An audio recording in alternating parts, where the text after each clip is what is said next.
It was a hot season in the ancient kingdom of Mbaoko, tucked in the valleys of Ibasa.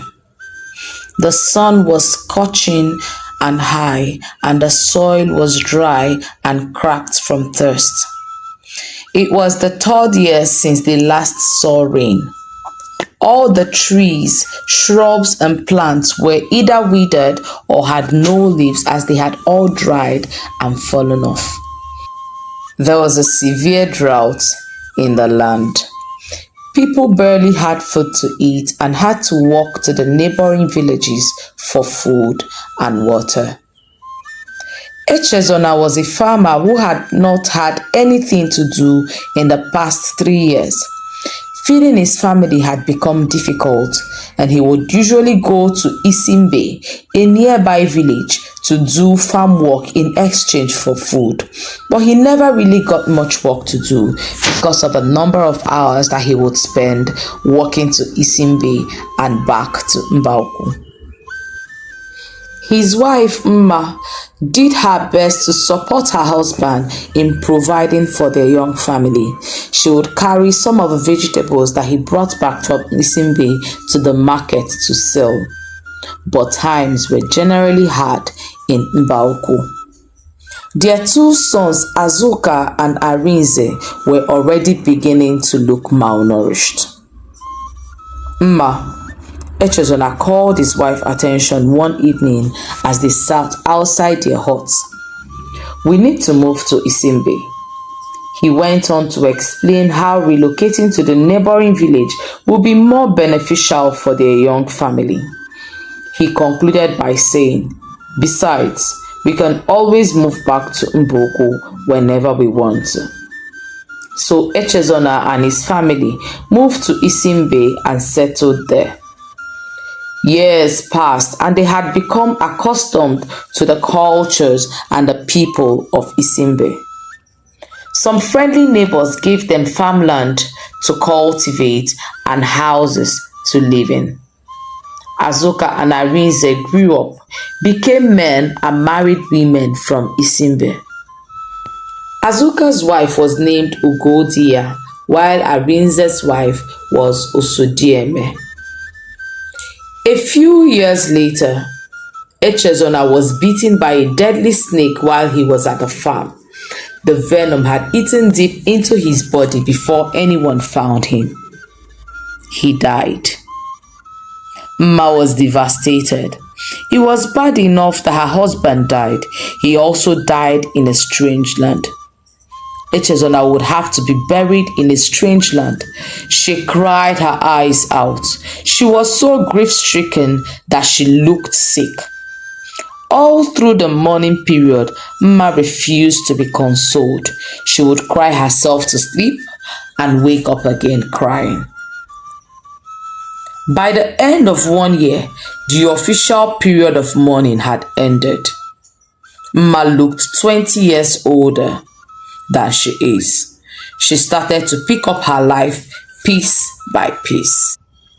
Deep within her, Mma believed that Chukwu, the god of her people in Mbauku, was punishing them for abandoning his ways. She believed this because her husband and the children had become like the Isimbe people in a lot of ways. Her sons were no different. Aside the fact that they married their wives from Isimbe, a thing which Chukwu forbids, they lived carelessly and even started to observe the religious festivals of the Isimbe people. One day, during the Imamawu festival, Arinze and Azuka went out to celebrate with their friends. While they were drinking and gisting, both brothers held their stomach in pain and in no time fell off their seats, jerked a couple of times, and died. Efuomo, Chukwu nọzikwa ya, Mma wailed bitterly when she was told what had happened. "I have no husband. I am a widow. Now I have also become childless. Echezonamo, Azukamo, Arizemo, Masang cried, wailed until she couldn't do anything more. She was certain now they were being punished by Chukwu. Right there, she made up her mind to go back to Mbaoko. After all, I have nothing to lose.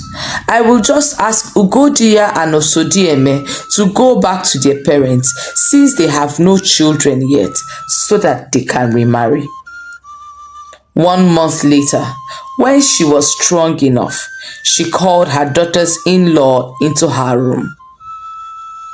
I heard that Chukwu has blessed Mbaoko again, and that their lands are more fertile now than they have ever been. She said solemnly, I would love to return to Mbaoko.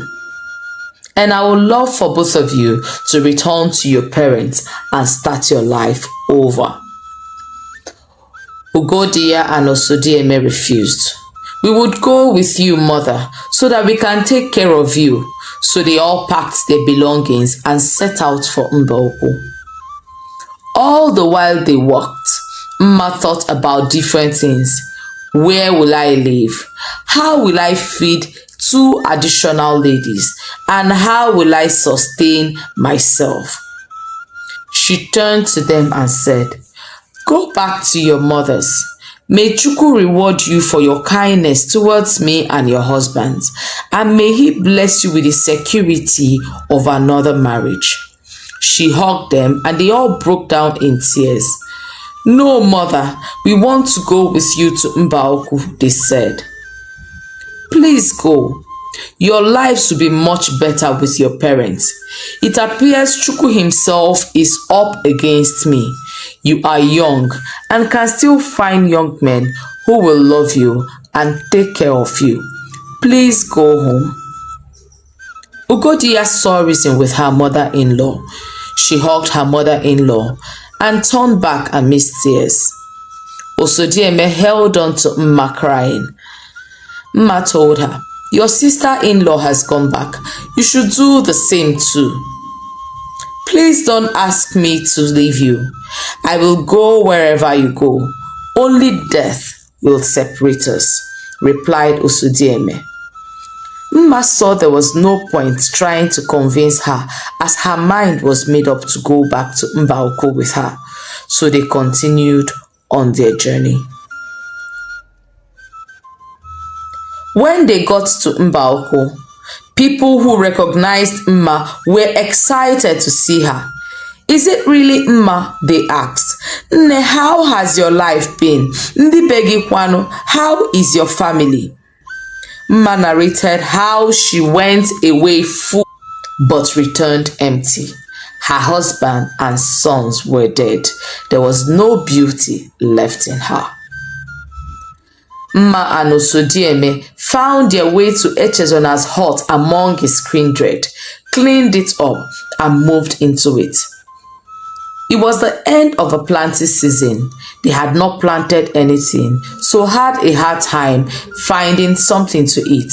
But Mma was happy to be among her husband's people and her people. Osodieme was still adjusting to the ways and customs of Mbaoko people and getting to know her husband's people, but she still had to find a way to get food for herself and her mother-in-law. Every day, Osodieme would take her basket and get into farmlands looking for leftovers of harvest of yam, cassava, or vegetables for food. On some days, she would be lucky to go home with some food. On other days, not so much, and she would have to return with an empty basket. One day, Osodieme went out as usual after they had depleted their supply of food. Mama, let me go to the farms to see what I can find, she told Mma, who replied, all right, my daughter, see you later in the evening. Osodieme headed out to the farms. One of the farmlands she got into that day belonged to Dike, one of Echezona's kinsmen. While she was there, Dike arrived to check on his workers. Ndewo no, Ndewo, they responded to his greeting. He asked his foreman, "Who is that young woman over there?"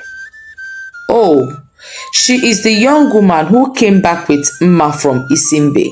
She asked me this morning if she could pick up leftovers behind the workers. She is truly hardworking.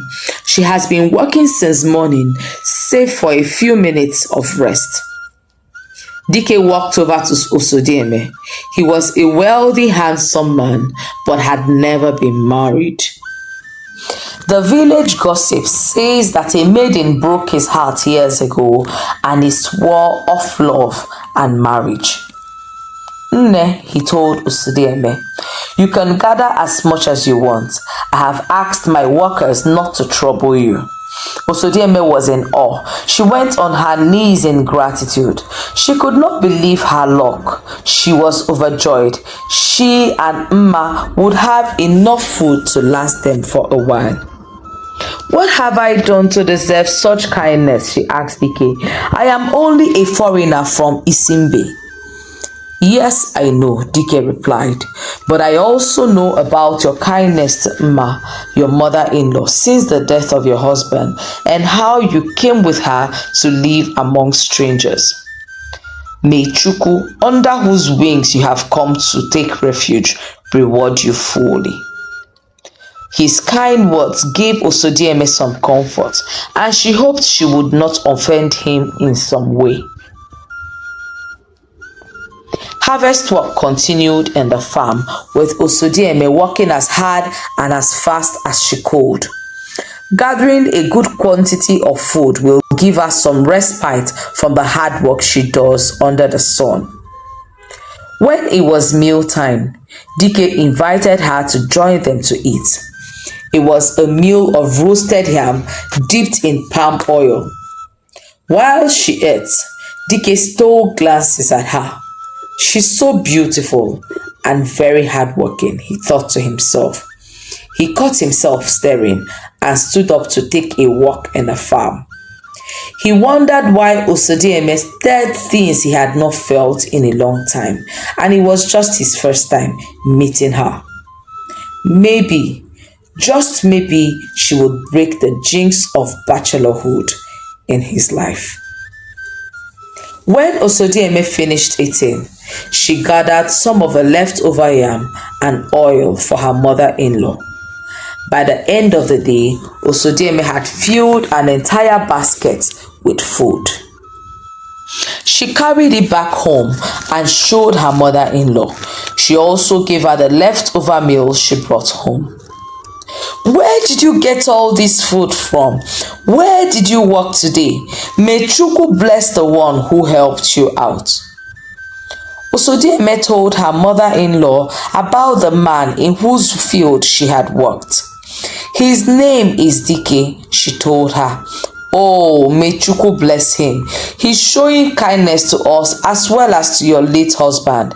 He is one of our Omunna, a member of our kindred. He even told me to come back and harvest until the entire harvest season is over," Osodieme narrated joyfully. "Good.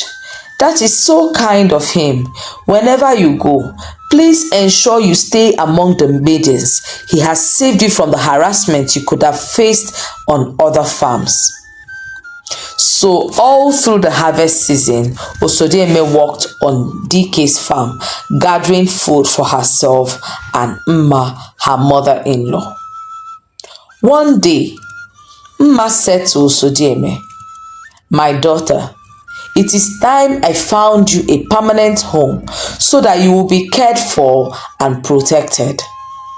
Dike is a close relative of ours, and I see how he looks at you without being offensive.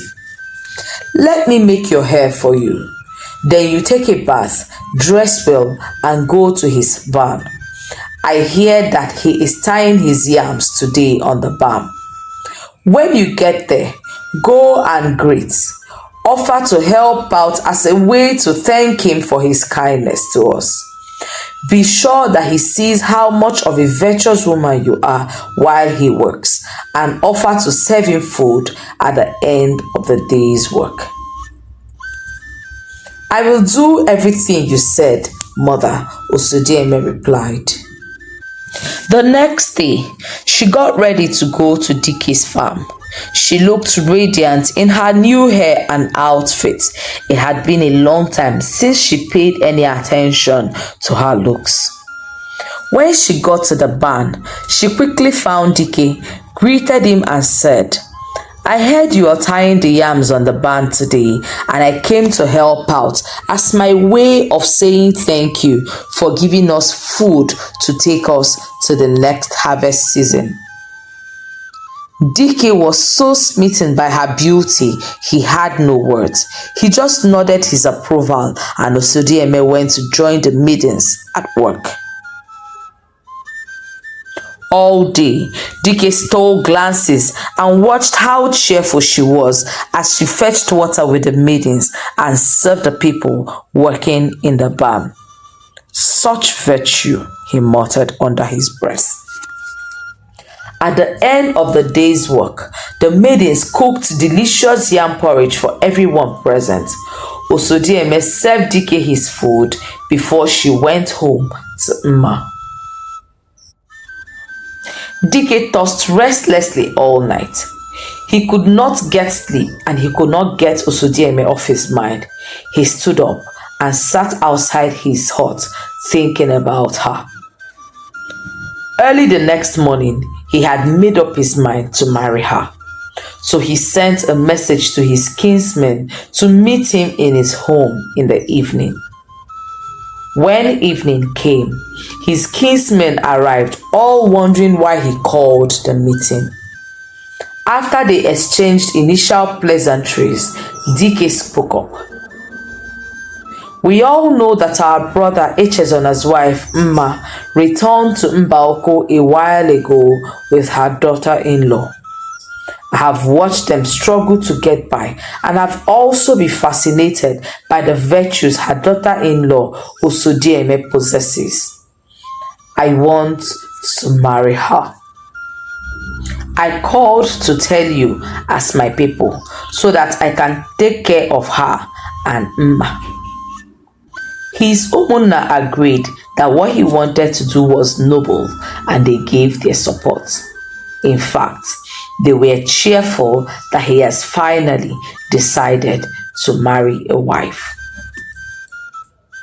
Meanwhile, Osodieme narrated how her day at the barn went, and Mma replied, Just be patient, my daughter. If I know Dike well, he will start the process of marrying you this week. In the week that followed, Dike made his intention known to Mma and Osodieme.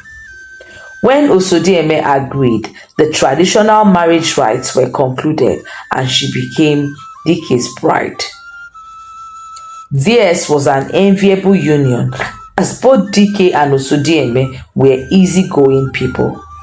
They also enjoyed a love that is almost impossible to find in a union like theirs. In the years that followed, they were blessed with 3 sons who they vowed to raise in the ways of Chukwu, the god of Mbaoko.